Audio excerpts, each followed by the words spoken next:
Welcome to Storytime with Alen. Today we're reading The Gruffalo's Child by Julie Donaldson, illustrated by Axel Scheffler.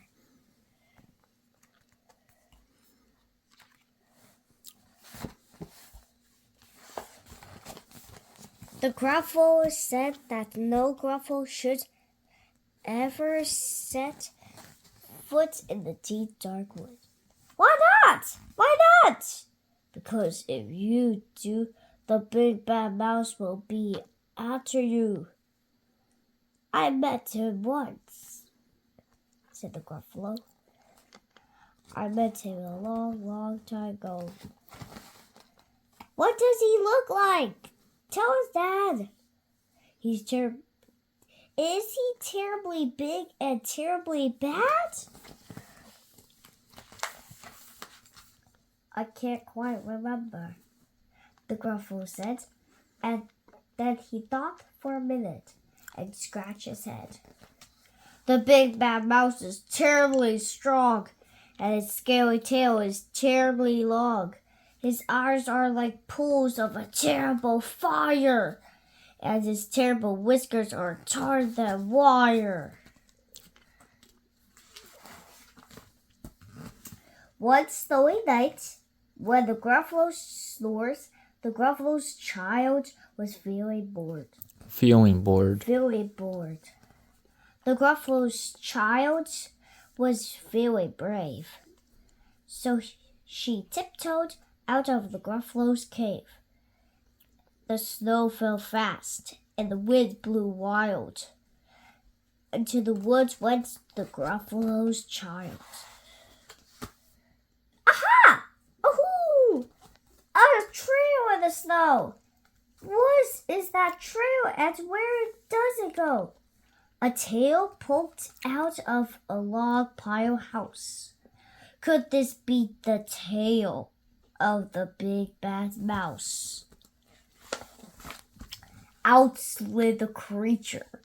His eyes were small, and he doesn't have whiskers.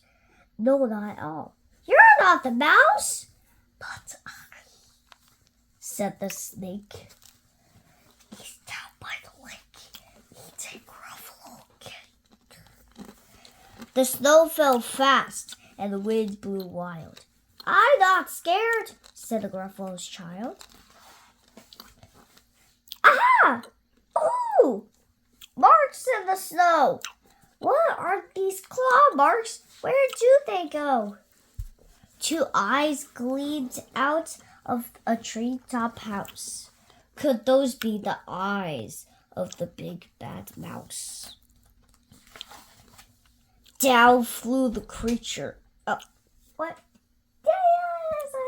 His tail was short, and he doesn't have whiskers of any sort.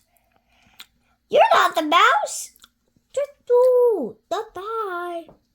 But he's somewhere nearby, eating the Gruffalo pie. The snow fell fast, and the wind blew wild.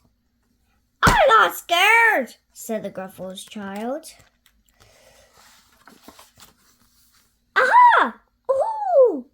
A track in the snow. What is that track, and where does it go? Whiskers at last, and an underground house.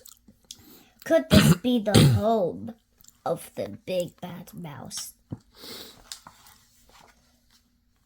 Out slunk the creature. His eyes were furry. His tail was scaly. Wasn't scaly. His whiskers were wiry. You're not the mouse. Oh no, not I. Not me. He's under a tree drinking Gruffalo tea. It's all a trick, said the Gruffalo's child, as she sat on a stump where the snow lay and piled up.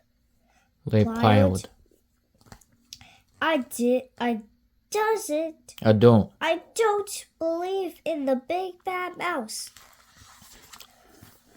But here comes the little one out of his house. Not big, not bad. But a mouse, at least you taste good as a midnight feast.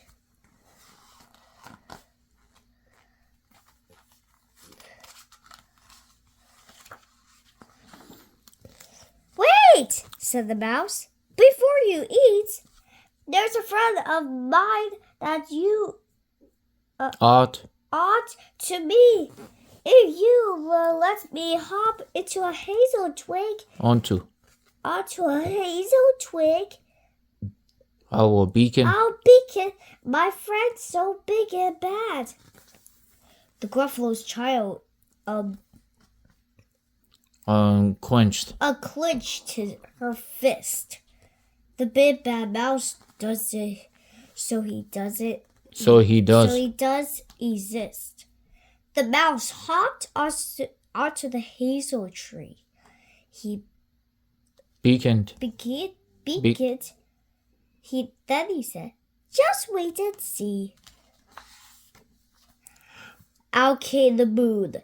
It was bright and round. A terrible shadow fell